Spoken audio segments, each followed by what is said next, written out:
You're listening to Thomasville, North Carolina's best gospel station, WEOM 103.1 FM. Thomasville, North Carolina, entertainment talk radio at its best with Kaye Dee and Motormouth on Crucial Conversations on 103.1 WEOM FM. What's up, world? This is Kaye Dee representing WEOM in Thomasville, North Carolina, and I'm here with my co-host, Motormouth. You kind of quiet again today. Yes, just a little bit. Well, it's kind of unusual, but anyway, hope all is well with everybody. Because today we're going to talk about a topic that is very much needed as far as discussion in the community at large, and that is the subject of mental illness and psychiatry overall. What do you know about mental illness, Motormouth? Well, more people need to be committed than what I. Well, let's not go there yet. We can let our experts decide whether we should commit half of the people in the country today. I think everybody gone crazy.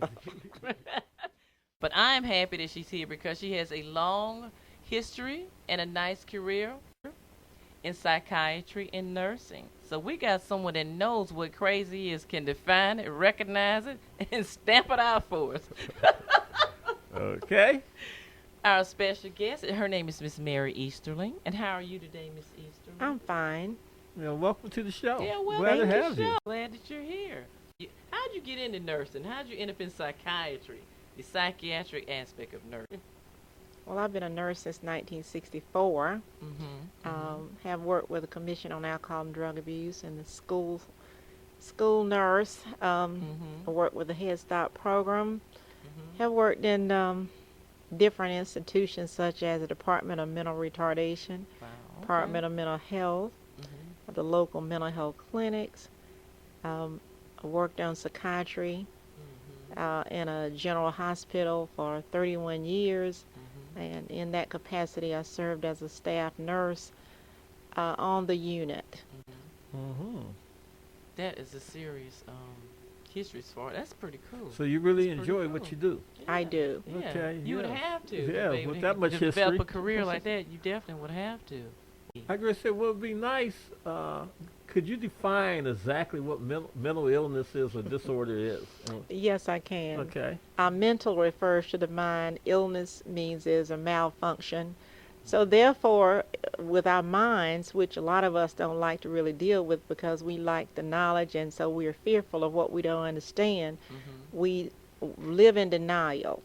We have what I used to make a joke about, saying things like half the world is crazy or out of control, and now I think that's a reality. Just that crazy And it's word based again. upon Okay. and it's Sounds like the truth. and it's based I upon thought we'd be politically the correct. behavior and the reactions of people in our society today to such things as stress, disappointment, having sensory overload, feeling self-defeated, and it goes on and on. Sometimes childhood trauma, unresolved, grief unresolved, sometimes having career goals that's unaccomplished and all of those things, feeling like you're not a part of the generalized society, and feeling like you're less than, and normally that's because you don't have very high self-esteem. Okay. So And all of these contributing factors to mental illness in our society, which is overlooked by a greater portion of the society, and it's one of the illnesses and diagnoses that really needs to be highlighted, and treatment really needs to begin even in childhood. Okay, I never thought about mental illness in childhood.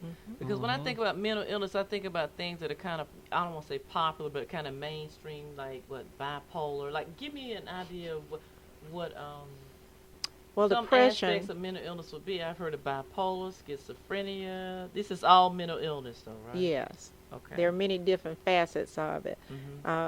Depression and bipolar being two of the main components that we see about and treat, and is very treatable.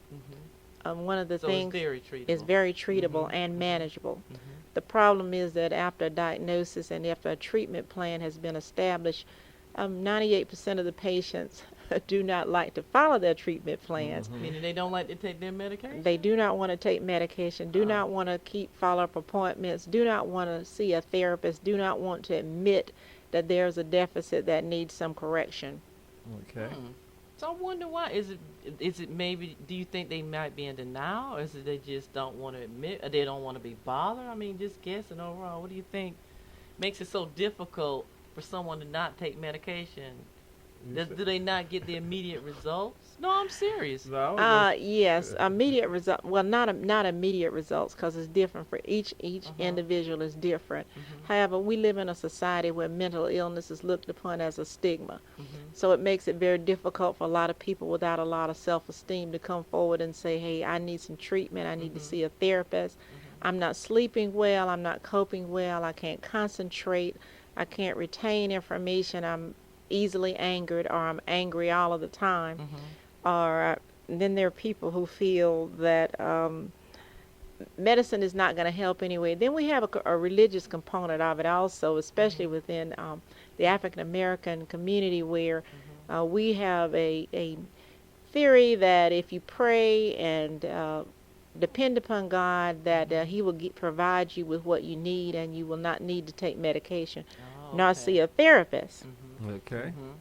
However, I guess some of us, without the correct knowledge, fail to understand that the medical profession gets all of its help, all of its creativity, all of its knowledge from the same God that people say that you pray to. So on many occasions when we pray and ask for guidance, and the information is there to help you, we as human beings have to be willing to accept that and seek help. Well, couldn't that be part of the people disorder? I mean, how do you deal with a person that have a disorder to make them realize that they have need to take help the medicine, when they already need to take the medicine? when they I already think got that's a what I was disorder? trying to What I'm ask. saying? Yeah. So how do you go about reaching those individuals? Well, there are many avenues of how you get in touch with people. One is through the police department. One is through commitment, when other people see that you're not functioning properly or rationally in our society. And then you sometimes you can do teaching, because some people don't have a clue about what's available, or they're ashamed. And if you sometimes can just be supportive of them by saying, well, we're one body from head to toe. And each part of our body can need adjustments at some times and not be functioning properly. Many of us never look at that because we don't see our brain is hidden. So therefore, we're hoping that our brain is just functioning properly. And so until we have some kind of major crisis or somebody else come in and intervene, in our lives, then we live in denial. So they really need outside participation then, like family or support system. Extended support system. Because if they are in denial, they probably think that you're crazy. And sometimes the family is in denial also. That's another component in that, where some people will say, well, not my husband, not my wife, not my child, not my mother, my father. So then you have another component that needs to be educated. So education is one of the key factors in being able.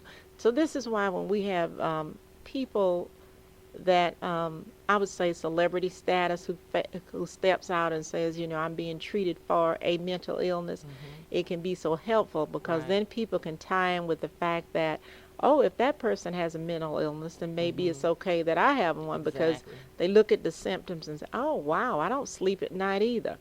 Or I'm easily agitated, or either I'm isolated and don't want to really socialize or be bothered with anybody. So maybe there is something wrong with me because this person had it. So they've been able to make a connection with identifying with someone who steps out and says, and that's one of the better ways that we can be supportive, and that's all of us. Another way also is to get all the information you can about whatever symptoms you see that's irrational with the person. And in today's society, the computer is so valuable. All you have to do is go on, type in mental illness or mental disorder, sleep disorder, depression, schizophrenic, and you Google it up, and it'll give you all the information. You can also share it with a family member if you have someone that you have a good relationship with. You can share it with a friend. And sometimes even employers can be instrumental in getting help, because maybe a valuable employee and the person might notice that Mary is just a little bit out of whack and she's not like herself. So you go and you do an assessment and you try to figure out and talk with the person and just say, hey, talk to me, I've noticed.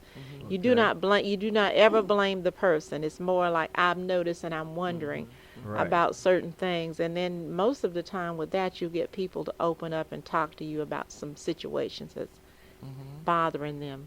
Okay, now I was just curious, listening to you speak, somebody that's hyperactive, okay? That's half now, of America. Would that will also be classified as a mental disorder, or how you mean would like they classify ADD? that? Is that Yes, what it you're is. referencing? Okay. Yes, it is. Right. Okay. I was just curious. I mean, because it's out of the norm. Anything that's out of the norm, there's a deficit going on. You could either have too much of, like with serotonin, and you can have the serotonin that creates the good feelings that we have. And if we don't have enough serotonin flowing through our system, then we normally suffer from depression, or we don't have enough energy to really do the things we need to do. So that's a disorder that can be adjusted with the use of medication. And, it's if you're hyperactive, then you have too much. Okay. So I'm assuming that if it works that way, that it probably works in reverse also. I'm guessing that you could also have not enough. Not enough, and then you're depressed. It kind of makes sense. And there are people that suffer from chronic depression based upon one day they may be okay and nothing has changed in their life. They've had no major crisis, and all of a sudden they just don't feel good. And that's because it's trying to run a car. It's almost like, with our vehicles, we must have gasoline in the tank. We must have the oil, if not. And so our bodies and our brain is basically the same. We must have certain things in our brain to make it operate properly. Okay, now, and speaking of the brain and everybody operating properly, now, how many different categories are there for disorders? I have no idea. I would have to look in the DSM-3 in order to look at all of that. However, you can also Google that up on the computer. You can Google everything, right? The thing to do is to look at symptoms, Okay. changes, a lack of energy, a lack of interest, rage. So it goes back to that word you used a few minutes ago, out of the norm. Out of the norm. So we're talking about anything, because I'm a firm believer that nothing is really normal, but you mean if something is out of the norm for this particular individual, then it's classified as abnormal. Even within a certain subject group. Within a certain range. For instance, if you are a female and you have, there's another component too that I didn't mention, and that's postpartum depression. Oh, okay. A lot of females will have children. Sometimes it's their second child, and after that they never have a good recovery. They don't feel excited about having their baby. They don't have any energy, and then you have the people who really feel like harming their child because the child becomes problematic. Yeah. So in other words, whenever your mood changes from one extreme to the other, it needs to be investigated. And you need to see a doctor so you can come up with a diagnosis as to what is going on with me. Okay, now I have a question here. I guess, listening to the news and everything that's going on, and where all these shootings is going on. Yeah, there's too many Okay, now, what would lead a person to overload on something like that they want to actually just go out and do physical harm to other people that they don't even know? There was another shooting this morning. I didn't mean to interrupt, but were you guys aware of that? There was another mass shooting this morning. Well, I know there was one yesterday. Oh my goodness, sometimes this is getting crazy. Sometimes what we have too is copycat people, in that another person.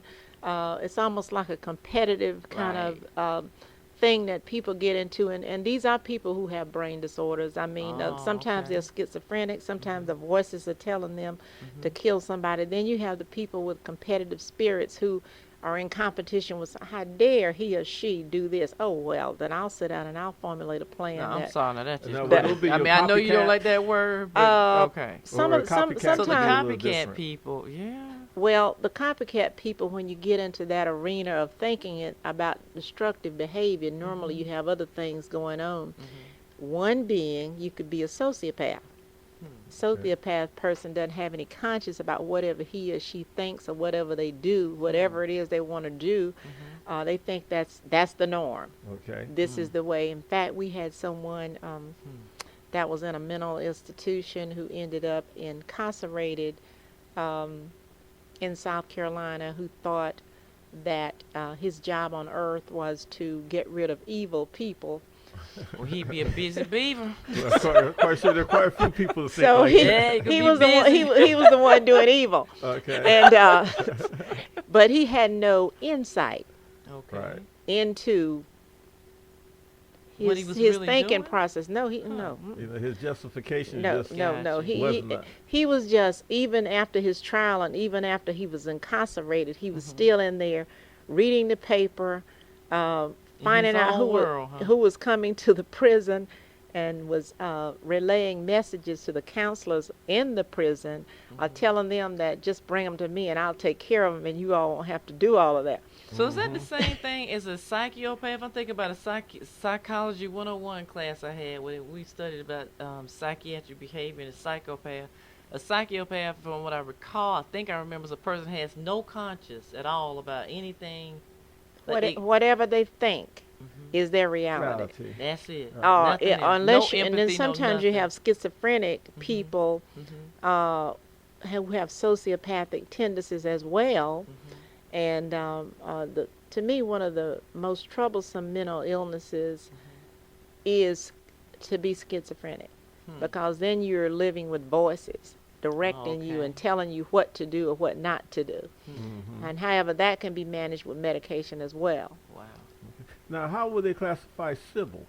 The movie, remember the movie? You talking about a movie? Right. Mama. You remember that? She was schizophrenic. She had to be. She had like several things going on. She had several people going on. She had in a there. multiple personality disorder, Right.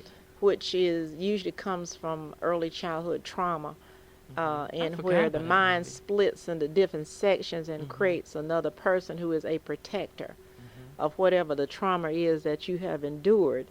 However, that can be managed and it can be eradicated also. It takes from 3 to 5, sometimes 10 years of continuous therapy with a good therapist.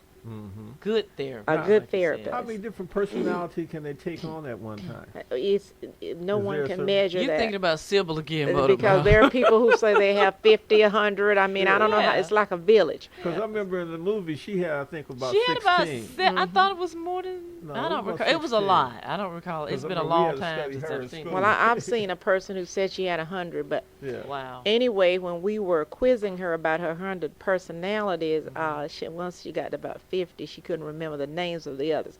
So it really made you wonder whether she just developed this, because this was one of these people who also it was a factor like, if I'm going to be mentally ill, then I'm going to be the queen. You mean Yeah, like okay. as insinuated maybe she made it up? Made up some of them? I think some of it, yes. Wow. Well, I guess, Yes. once she's out there in that state of mind, it's kind of easy to keep on creating when they have no Of course, touch of because reality. whatever we focus on is what we become. Okay. And so whether it's legit or true not, statement. it would take a physician or a therapist, or social worker, someone to really come up with a diagnosis. And there are means of coming up with diagnosis, because there are psychological tests that can be done to determine the illness that person has. Okay, now I have going back, I want to backtrack back to something Kaye Dee asked you earlier, because I deal with a lot of children, and I see a lot of ADD? incidents going on. I don't know if it's ADD or what, but I see children having problem comprehending, some that just don't have the attention span. Exactly what should the parents do for those children? Well, you would have to assess the parents in the household. In Okay. order to be able to determine that. Now it would have to be done by a professional, a physician, or sometimes children are hyperactive from birth. Yeah, that's true. If the parents were substance abusers, or if the parents were unprepared to be parents, and the child was not born into a calm environment, loud music that's so prevalent in our society now. Lord have Can mercy. you imagine what it's No. like to be a newborn Oh my goodness. and you're being taken home and the radio is blasting as loud as it can be with so you've Yeah. come from a place of safety into a world where there's too much stimulation.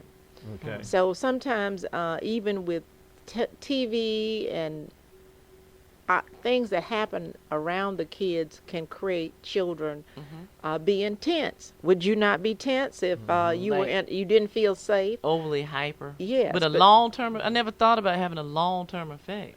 Yes. Because that's the first thing you're introduced to after you're born. True. So the environment that you're in you see some babies they'll look very content and calm, and normally they're in a content, calm environment. But if you're in an environment where there's all kind of stimulation coming, or people yelling and screaming and cursing and doing all kinds of things, because our bodies are made to protect ourselves. Okay. So there's the thing, the flight or flight. Flight or flight, yes. The fear that's instilled when you're in an unsafe place, or if you're not properly taken care of. So then sometimes you have kids that come from situations where there may be a lot of people in the family, and the kid is trying to get attention. So the kid may be loud, they may be hyperactive because they're trying to get mama's attention or daddy's attention, and they can't get it unless they do this.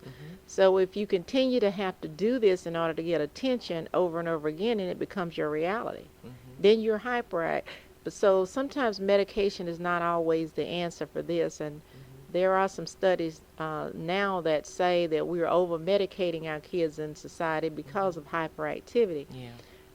Sometimes hyperactivity is learned negative conditioning, and when that has become a factor, then that child needs to be in therapy and needs to be in a behavior change program so the person can learn how to destimulate and learn. Certain things like, I often say that we live in a world now where everything is like a microwave or a McDonald's. Give me this, give me that now. I want it now.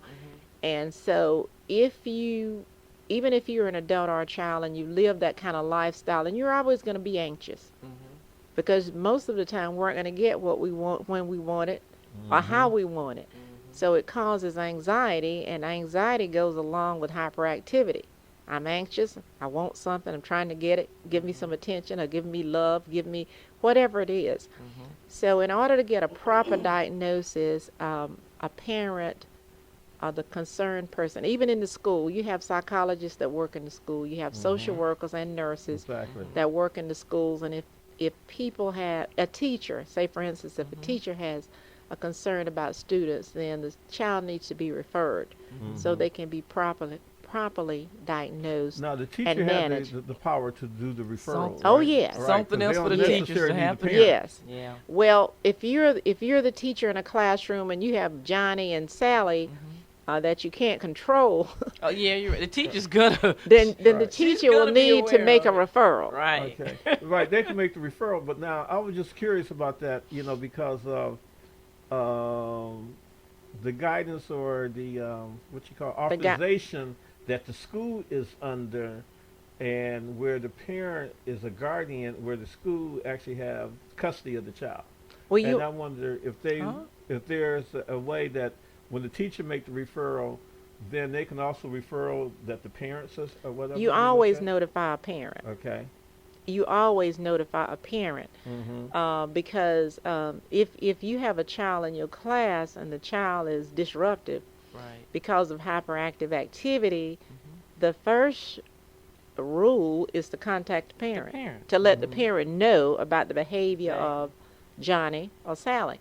So then, when you do that, you can talk to the parent and probably get a good feeling as to whether Johnny is this way all the time or is he just this way when he's in my class. Classroom, exactly. So, exactly. and then you develop a relationship with that parent before you make a referral. Yeah. Well, there's a couple of cases. I guess the reason I say that is where One of my ready to refer somebody. Can you tell? when they contacted the parents, because it's been in the news, where they contacted the parents, and after contacting the parents, they took the kids away from the parents. That's not a normal everyday thing, I don't think. But they said, that they wasn't, because they had the power to do that, and they place them in foster homes. Because and see, I things used like to work that. at defect motormount, and I know it doesn't normally. It has to be an No, I'm just trying unusual to say situation where for It does. for the Okay. school system to come in and just supersede a parental response. Where the school or the responsible. state, you know. Yeah, the way it's they not did the it. norm. Because- Unless it's someone very Okay. unusual. When What do you that think about occurs, that? though,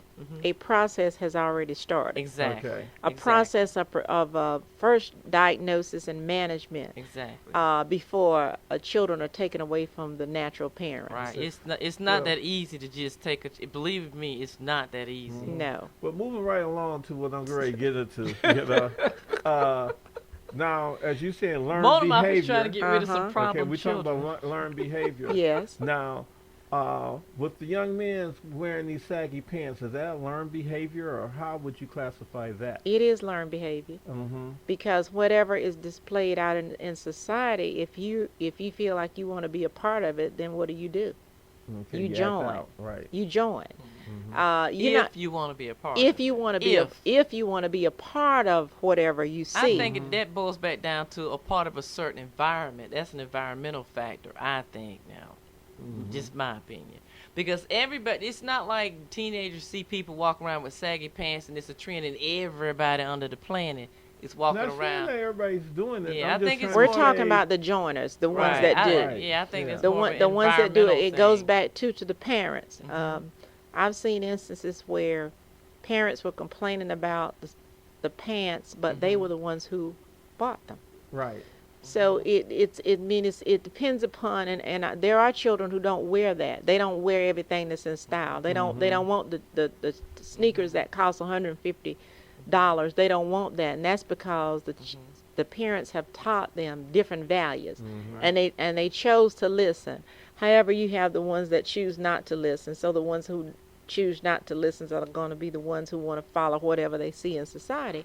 And normally that normally gets back to people not feeling good about themselves. Mhm. So they want to join in somewhere and have some kind of connectivity Yeah, at some level. Yeah, I No. think we're saying the same thing because to me, you want to join a particular group, which boils back to a certain environment. Correct. It's an environmental factor. Correct. That's all I was trying to. at least Okay, that's now what- I yeah. also noticed, in that talking about the saggy pants, Mhm. how it done gone to like parents is doing it. Uh-huh. They Oh wearing my the saggy goodness. pants. I mean, for Parents how are long wearing it been the saggy going on? pants now? Yeah. To where Oh my where goodness. where in the restaurants now. You could go in and have somebody waiting on you. You see the girls and the guys with Well, the where saggy have pants. I been? I have not seen the parents Yeah, with the you saggy know. pants. And I have. seriously, I haven't. because it's done gone to that generation Right. now where if you look at in the 80s or the 90s when they started it, they're 20 years on that their parents now. So, they Motormouth, are walking you around. talking about like very, very young parents? No, No. we talking about in the 40s. and What? on up. 40s, 50s, and on back. I guess I need to get out and eat out Yeah. more often. Yeah, so Because I've been missing this. What? Okay, I'm sorry. Go And ahead. see, that's another reason. That's Seriously. another reason why mental health is so important. Is because Definitely. we all should have good mental health Right, and should have information. right. On many occasions, we don't learn how to be an individual. Mhm. right. We don't learn how to think for ourselves, Right, and so we're then influenced by the crowd. right. Mhm. And when we are, and if our parents don't really reinforce it, which sometimes the parents will try to reinforce it, but the child is more in tune to whatever's going on with their peer groups. Right. So when we look at all of Trying that, to fit in a certain group Um, again. Yep. we need to look at our whole society. It's not just even with mental illness. You were talking about behavior of children versus just behavioral, plain yeah, old mental illness. Mhm. In that, it's the whole music industry. Yeah, I agree. Say. It's all of our industries that sell anything, no matter Mhm. what it is, because we live in this capitalistic society. They so sell images to make money. Yeah. to That's make really so it's what it all boils about down making to. money. It's not Right. about keeping our people safe Mm-mm. or teaching people good ways of coping and good teaching them how to choose good values. So are they jumping on like say personal disorders that within people that maybe not be strong enough to Of course. oversee? Right. Of okay. course, when we don't feel good about ourselves as people, well, if we have a mental illness, a lot of times we're not going to feel good about ourselves anyway. But just in general, if we don't feel good about ourselves, then we're easily manipulated. And our society knows that. They know how to manipulate you with the image of a woman, a leg or hand, lipstick, hair, perfume. It goes back to that old adage, sex sells. Yes, it does. it does. It does. In every single industry you could think of, sex is used to sell products. So so this is why we really need to start with our children on the pre-kindergarten level to teach them self-esteem building. We need to teach them how to think in a positive way, how to plan for a positive future. Beyond all the problems that's out there, I kind of feel like if we started with our children in, I would say, 2 years old, a lot of people say, well, it's the parents' responsibility. Yeah, but the parents and the child lives in society. So if you have somebody that has a problem that's in society, it's going to cost society one way or the other. Exactly. But our society tends to want to take care of the problem after a problem has developed rather than working on the prevention side. Well, most children, as I say, I've been working in early childhood development education for a long time. And I find out that, it needs to start before 2 years old because that's where they get the thing called the terrible twos, and the terrible twos done got thrown out of the window with I this think new it needs breed. to start at birth. I don't know what I'm not a professional, but I think it needs to start at birth. I think, from the beginning when the parents start teaching or allowing the children to become familiar with pictorial art, music, whatsoever, I think they need to be a little bit more pictive or selective as exactly what their children is coming along as they trying to start picking up the formative, development of language. I agree with you, but you're talking about an ideal society, and it does not exist. But the kids are gathering all I that know where Motormouth is beforehand. coming from. Just like what you're saying with the music. They Oh, they yeah. allow music. Yeah. Yeah, I know where Motormouth is coming from. 0 month to 2 years. They do. You could lose them now. Yeah, you can. Because their minds is Their attention span is kind of because their minds gone, is being for lack shaped of a at a better different word. age now. I agree with you. Before you Right. could say at 4 or 5 year old their mentality is being shaped. Right. But these little children now, I got some videos I could show you right now. I've been taking over the summer, and you'd be surprised at their rhythm, their mind thought, and everything where these little children is at. Well, usually the music that goes get back their to that attention. environment again. What's going on at the Yeah, house, at What you home? see- Right. What you see in the 2 and the 3 and the 4-year-old now, it used to be, say, like 20 years ago, you wouldn't see, they just begin to do it around about Right. 12, 11, 13. But wouldn't you say again, it goes back to what you were saying before about the environment? Exactly. Because in my opinion, you could take a child from birth to age 2, and when you look up and you had that child in that terrible 2 situation, as you call it, a child is not born in a terrible 2 situation. It's an environment. It's what's going on in that child's home. Goes back to what she was saying about the child in the crib, all the noise, all the conflict. Say you have a child with a naturally calm spirit born into a chaotic environment. And that's all that they get before they even get to pre-K, before they even stroll up in your classroom. And see, You're going to have a problematic child. Most You just 2 are. years old. It goes back to what's going on at the Most house and at the 2-year-olds, home. believe it or not, if they're 2 and by the time they're 3, they can manipulate a video game. That's put true. them- yeah. Because of modern technology, motor everything skills. has advanced anyway. Exactly. But the reason I mention pre-kindergarten is because that's kind of like when children are introduced in society at a different level. This is when you have access to them. You don't usually have access to children before then. So therefore, now I think the point I'm making is if we spent more money On prevention. on preventive programs with starting at the pre-kindergarten level, you would be more than likely to be able to capture children in a different way. Because we don't have the authority to really go to somebody's house when the child is a year old or younger than that. And you can't tell the parents how to, even though there should be education, and there is education, but people still tend to live their lives the way they choose to. So the point I'm making is when we notice and when we can notice as a society of people is when our children are introduced into a school setting. if we had positive things there to teach them, because I worked with a Head Start program for 3 summers, and within 2 weeks, it is amazing at what you can teach children. Children that never had any exposure to anything that other children had. Because kids are curious at that age, and they like to do what they see other people do, and so it's a perfect time for training for them. Right. But you can't wait until they are 7 or 8, 9 or 10, and you still can make a difference, but it's much more difficult, and it's much more costly when you do that.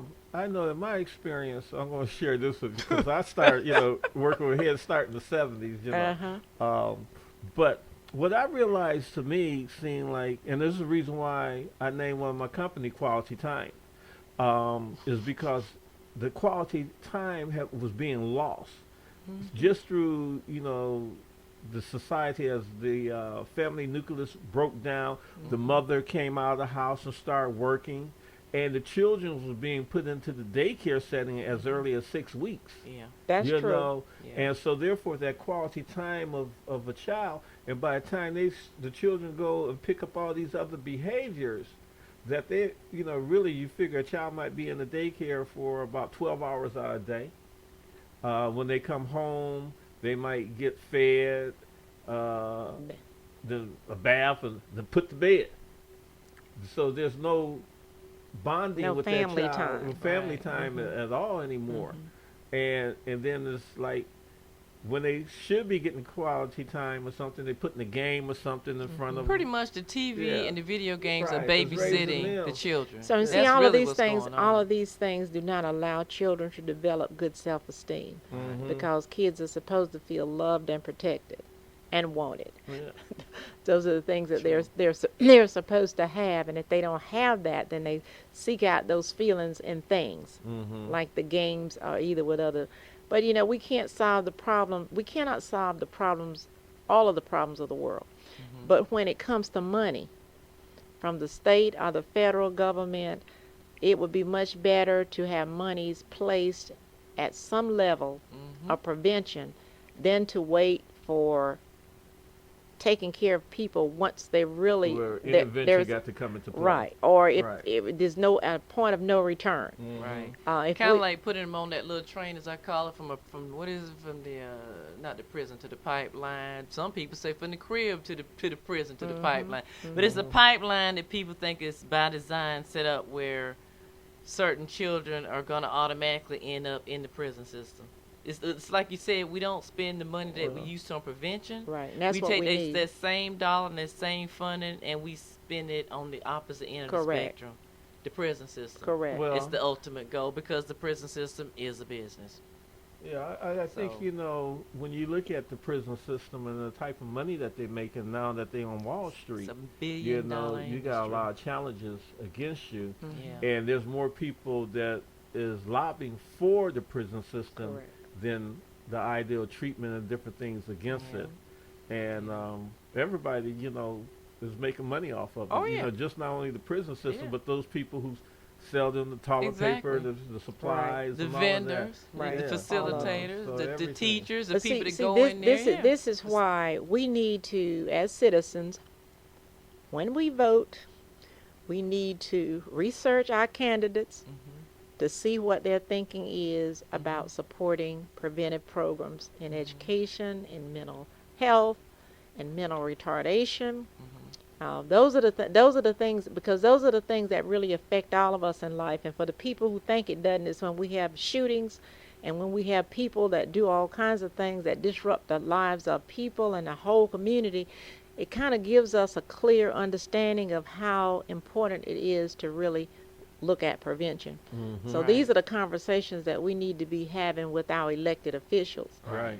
These are the kinds of conversations we need to have with our churches, with our educational system, and it could start with a PTA or whatever you're involved in, but a lot of us who are members of religious organizations, we need to really take these conversations there as well to see, what can be done other than reading the Bible, learning the Word, because the Word speaks of the whole world, not just a small portion of it. True. But until we as human beings take up a stance against things that can be made better, things will remain the same, and most of the time will get worse. Right. And mental illness is one of those things that need to be recognized as a diagnosis with management and treatment. And it's nothing wrong with it. It's just in fact, the brain is your engine. It would be nice if people overall would look at mental illness as what it is, an illness. It's an illness. It's an illness. Yeah. Just like your physical body can become ill, your mental body can become ill. It can become tired. Exactly. It can become distorted. Exactly. Even with the best circumstances, any of us might, as a person told me years ago, she said, I came to get my mental health checkup. And I asked her why. She said, well, you get a checkup for everything else. Makes sense. So I came to the hospital just to get my mental health checkup. She said, I can come and I can sit down and I can say whatever I feel like saying, and someone will listen to me. And will not be judgmental. So this was someone who understood the need. See, many people think that in order to be mentally ill, you have to be totally out of control, and that is totally not true.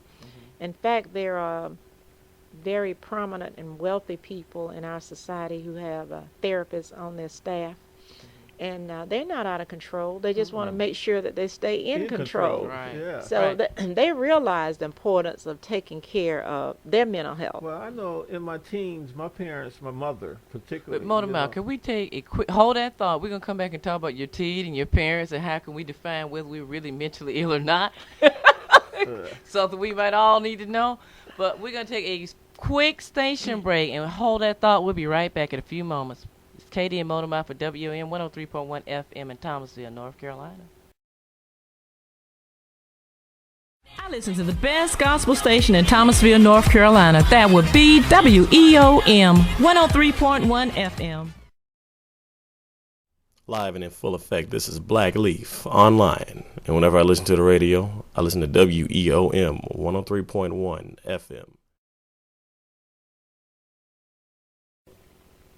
Welcome back. Thanks for staying with us, guys. We're here discussing mental illness, something we all need to hear about.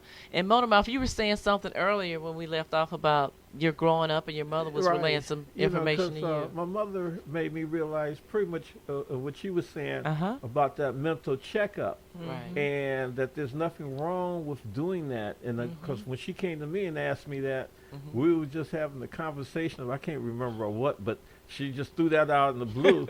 And I'm up here thinking like, oh, she's trying to collect $50 off of me right quick, you know. You were acting up, probably. Because, because I was very active. I played a lot of sports. I was musically inclined, gifted, and all of that. And then also engineering, drawing. I had a lot of things at me.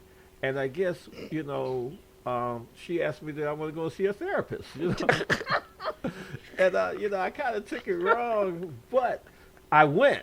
We're going to have Miss Easterling to give you a free evaluation when the show is over. When I went to the therapist, it's never he too helped late. me put in order my priorities, which I didn't realize I did not have in order. Run that by. Could you repeat that again, Mona? He had you to put what now? He helped me put together my priorities. Oh, okay. Just overall in life? Right, because I was in so many different activities, so many things. He was trying to get you focused. Right, and see, I was at the point now where I agree look at what I was going to major in college. Oh, okay. What was going to be my best. Gotcha. I got you now. I understand. Help me for my future. Yeah. So there's many different points of view of where you could use a therapist, or you could go and have that mental checkup. See, it's never too late to get one. Wow, hey, never too late.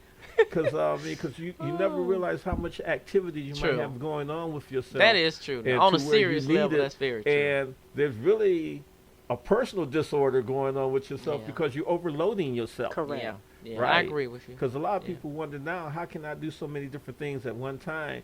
It's because I learned to put things in process and set a format.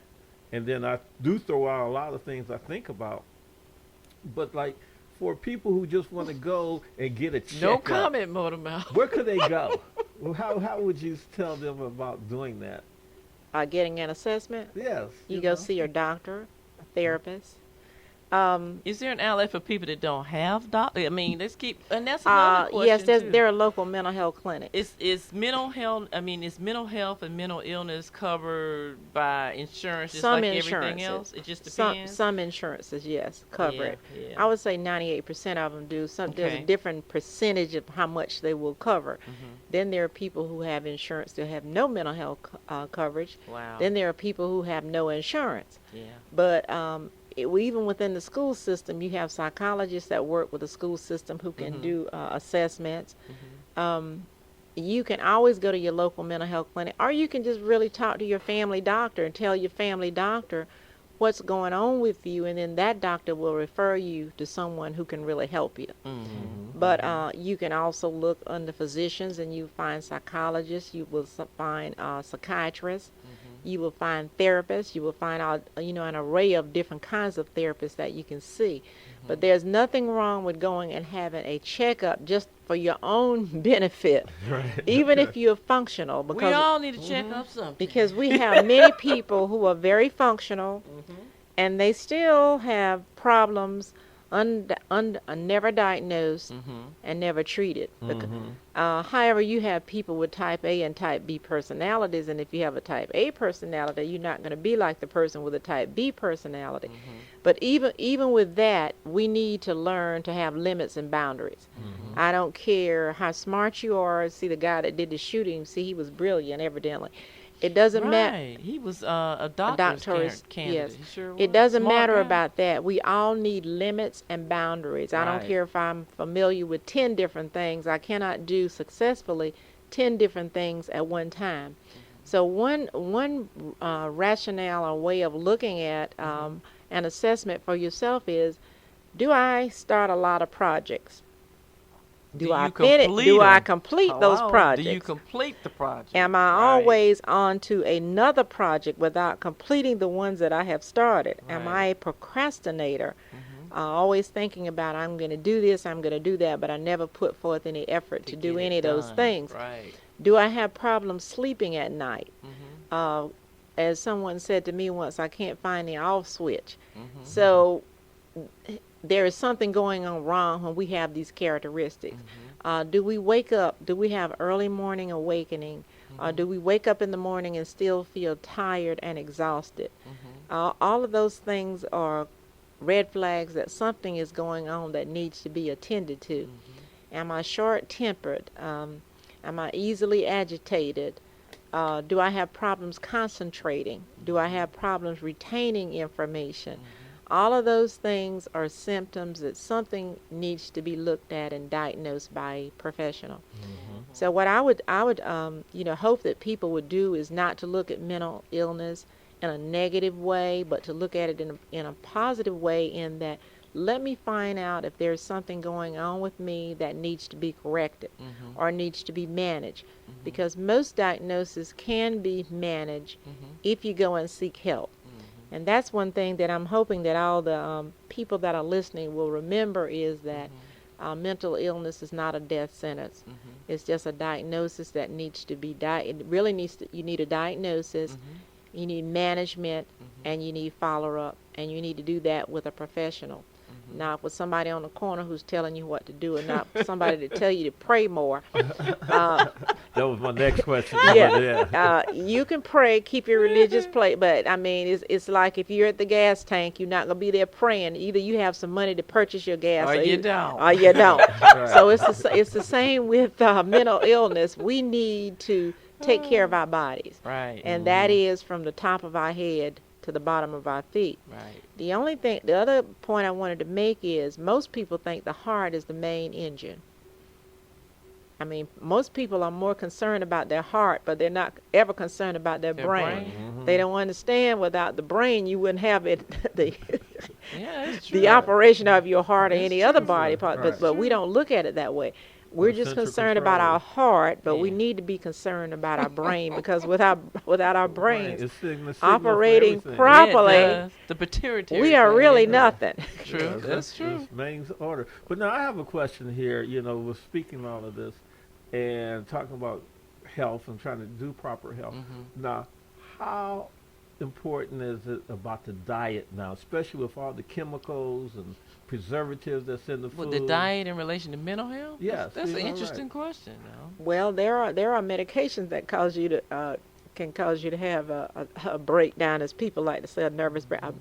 Well, the thing with our society is we have so many in our foods and in our medicines. There's a lot of hormones. They are in all food loaded with hormones Lots and of 'em. preservatives. Yeah. Okay. So this is another thing that we need to pay attention to in our society, and there again, have conversations with the people that are in charge, who are normally our elected officials, about how do we manage.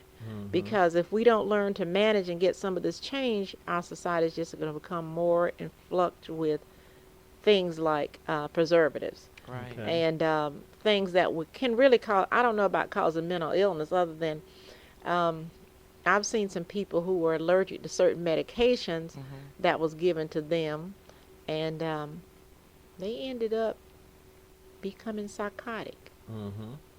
And You that said was, very mildly. well, I'll tell you off the air. Yeah. But it was, so this is another reason why we need to know what we're allergic to. Maybe the hormones, maybe you're trying to say the hormones might, the long-term effect of having hormones in your body. Because let's keep it real. If we have taken hormones and injecting chicken and beef with it, and then we turn around, we process it, and we eat it, it's in our bodies. So it's got to have an effect Right, somehow. Long-term, short-term, whatever. It's got to affect us Here goes a somehow. short one. Let's go back to the children. You got a child that get no sugar. Motormouth is trying to eliminate some children out of his classroom. Can you And tell? they are very still, Hyper or behavior. calm? You Calm. can give a child some sugar, and they flying off the wall. Right. Yeah, well, you are what you eat. That's a Yeah, fact. Food does affect your so behavior, how now, you feel, and everything else. That's a a parent fact. that bombarding their children with sweets and everything, are they also helping to increase or cause a disorder? Not necessarily a disorder, but they're causing the child to be hyperactive. Maybe an It's like if you drink caffeine, or if you drink a lot of caffeine, then it's going to hype you up because it's a stimulant. Wouldn't you say that'd be more of a I don't want to say long term, like an imbalance? Because it's like you said, it's a stimulus. You're putting sugar in your body, so you throwing your nutrition or your digestive system is kind of out of whack Right. for a minute. So that's what I'm saying. You But I don't know if create you a could relate disorder. that to mental illness, though. Well, I don't know. Yeah, It's a 'cause- good question. It can don't know. contribute to hyperactivity. Okay. Which maybe Because- might be misdiagnosed for mental Correct, illness. correct. Just, I'm guessing. And the child just may be inundated with too many sweets. Yeah. Right. And then they could Too much misdiagnose him and want to put him on Right. Ritalin and Well, all I'm that just and say looking it's at- They don't need that. hyperactive. You never know. Their behavior is being modified. Their behavior. Yeah. You know. Yeah. And you really wouldn't know unless you would modify the The diet. diet and Right. take them off the sugars Right. that gotcha. It makes sense. That's a good question, though. Yeah. Makes sense. Because we live in a society where we want everything sweet. And we Yeah. want everything And I guess- fast and Right. everything And so processed I and guess, nobody wants to just cook speaking anymore. on that, because of the food change, Yeah, I because you gotcha. got now this stuff grown one way, or you can get organic this way, and the difference of that.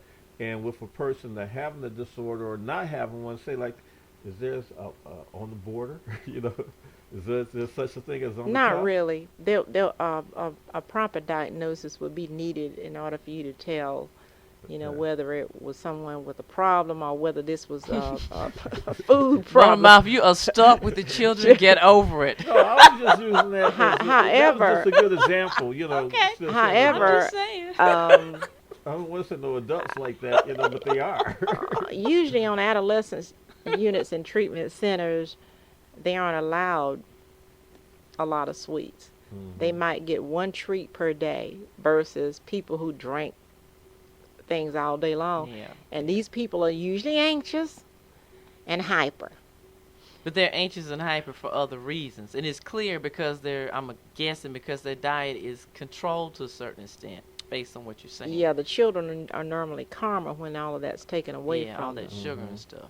Yeah. Even the hyperactive children Yeah. are better Yeah. managed with less sugar. Yeah, makes sense. It does. Now, would that apply for the adults too? Yes, yes it would. Okay. Yes, it would.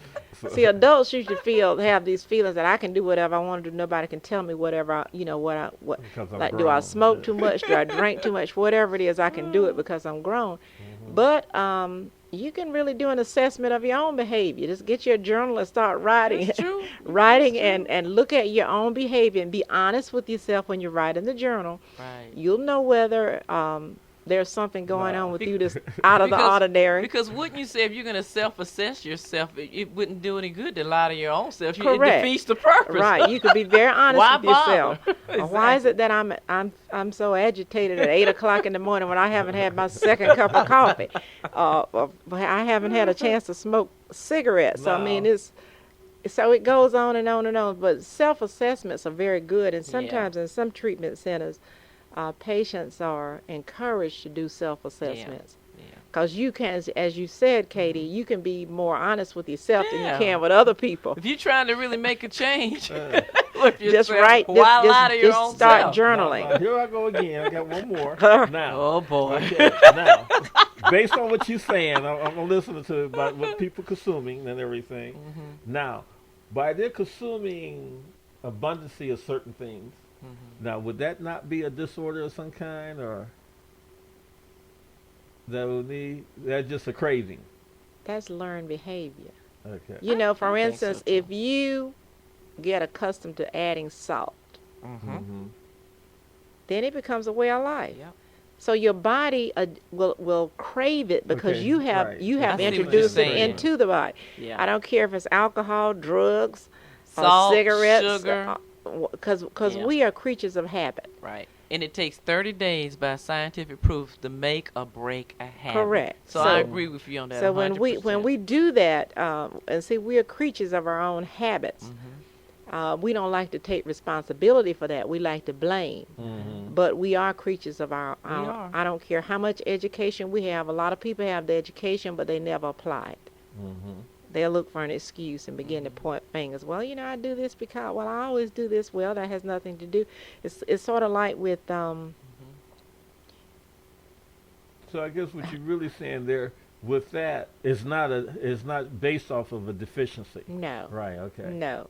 No, Right. you've just overindulged Right, yourself Right, I right. agree. and caused yourself to Because be if- highly Right. overstimulated. Because even Yeah. if you think back how things used to be in comparison to how they are now, when people ate less processed food, Well, yeah. and even though, we all grew up eating a lot of sugar, we didn't eat as much sugar because it wasn't as high sugar intake as what's in candy Correct. and cookies Right. now. And you could go back and do a compare, because children are Nor children. a to different me. form of sugar. The only or thing that's sweetener. different is a different generation, meaning that what was the norm when I was a child is not the norm now. Society is different. Technology is different. Correct. Food is different. Chemicals are different. The air, the environment is Everything different. is different. Everything is different.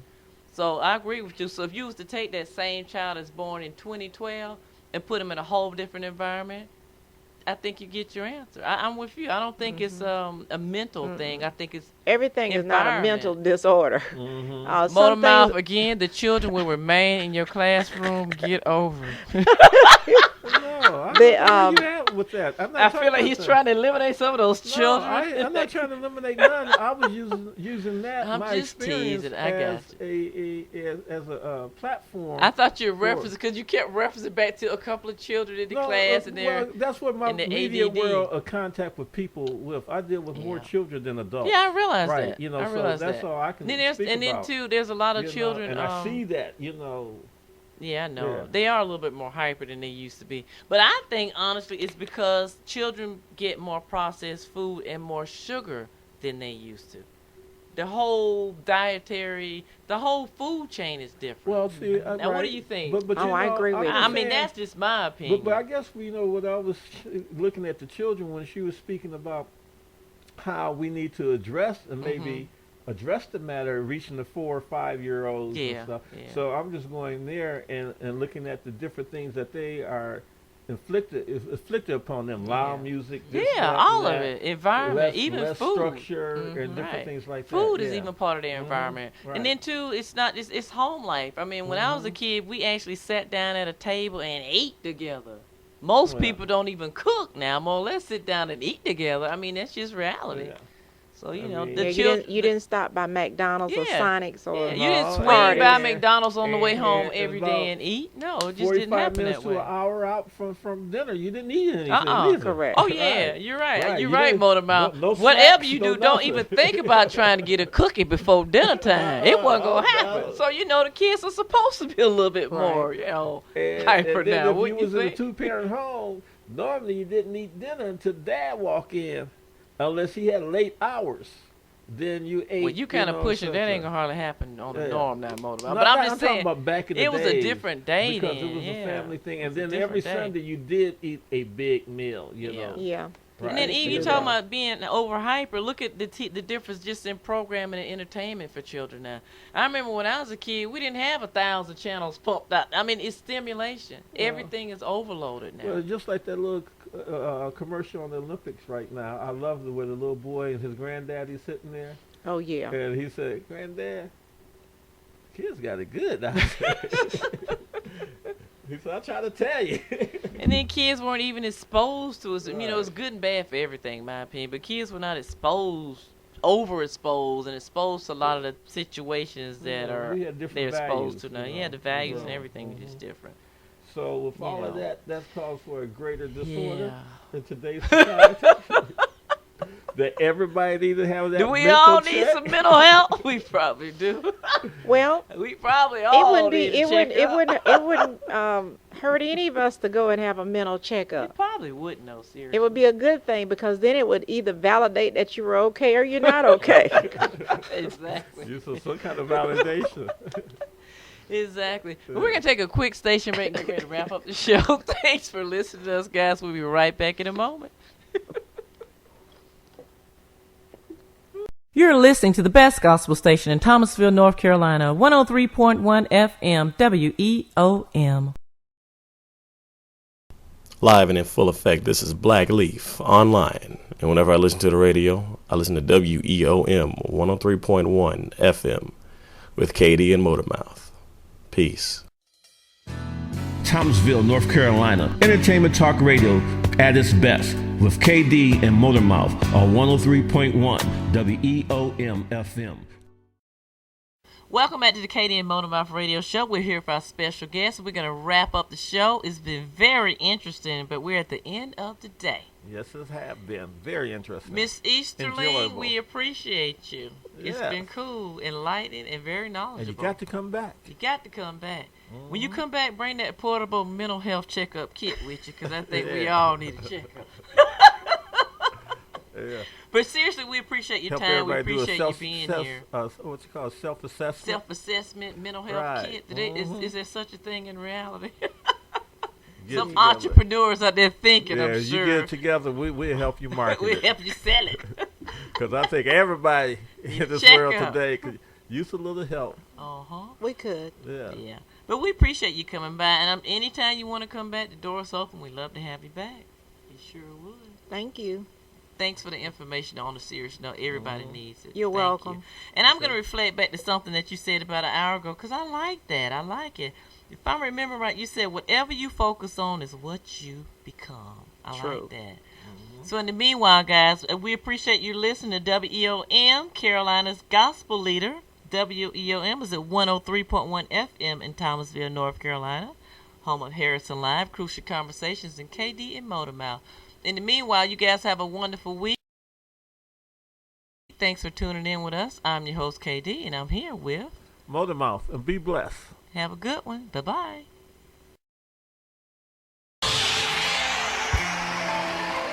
These are the Boys Love Chronicles Part 1.